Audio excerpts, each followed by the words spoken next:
Chers tous, bonjour Cash. En ce mardi 5 décembre 2023, je poursuis mon séjour ici à Port-Gentil, la capitale des capitaux. Alors, il faut dire qu'à Port-Gentil, il y a un réseau bien huilé d'exploitation de l'homme par l'homme, entre les patrons d'entreprises qui collaborent avec les entreprises de mise à disposition du personnel. Et c'est normal car aujourd'hui les entreprises pétrolières, pour la plupart d'ailleurs d'entre elles, ne peuvent pas tout faire. Donc elles externalisent leurs services. Donc les entreprises qui sous-traitent avec les grandes entreprises et qui sont très bien payées, exploitent la jeunesse gabonaise ici à Port-Gentil. Donc Port-Gentil présente un visage agressé, un visage triste. Donc ces jeunes ont des contrats qui n'ont de nom que, enfin, la forme que ceux qui rédigent ces contrats veulent donner. Contrat de mission, contrat de chantier, contrat de tâches bien exécutées ou bien déterminées, même si tout ceci n'est pas bien élaboré.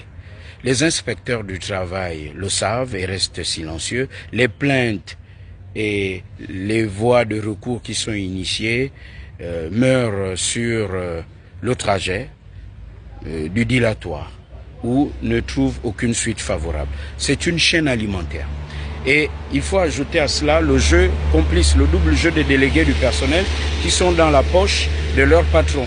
Donc, les délégués du personnel sont là pour servir de mine antipersonnel au patron véreux.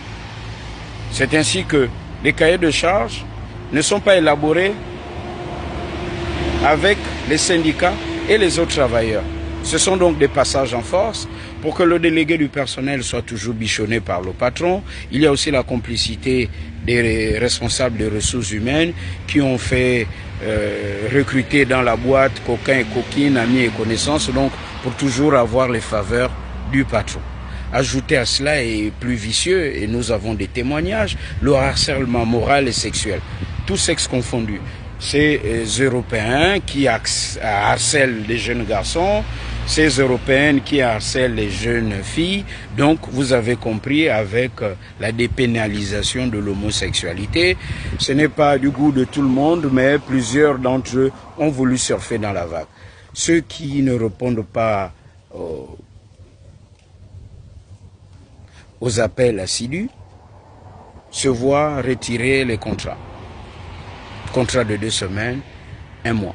Plusieurs de ces jeunes ici, à Port-Gentil, que je rencontre, me disent, ils font 5, 10 ans, voire plus d'années, à aller de chantier en chantier, à être des tâcherons sans être définitivement intégrés.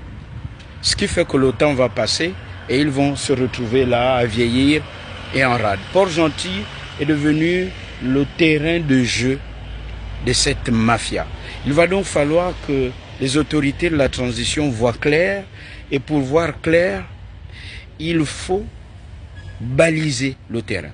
Ici aussi, dans l'ancien système, même les services de renseignement ont joué le jeu avec le tribunal et les inspecteurs du travail. C'est une chaîne alimentaire.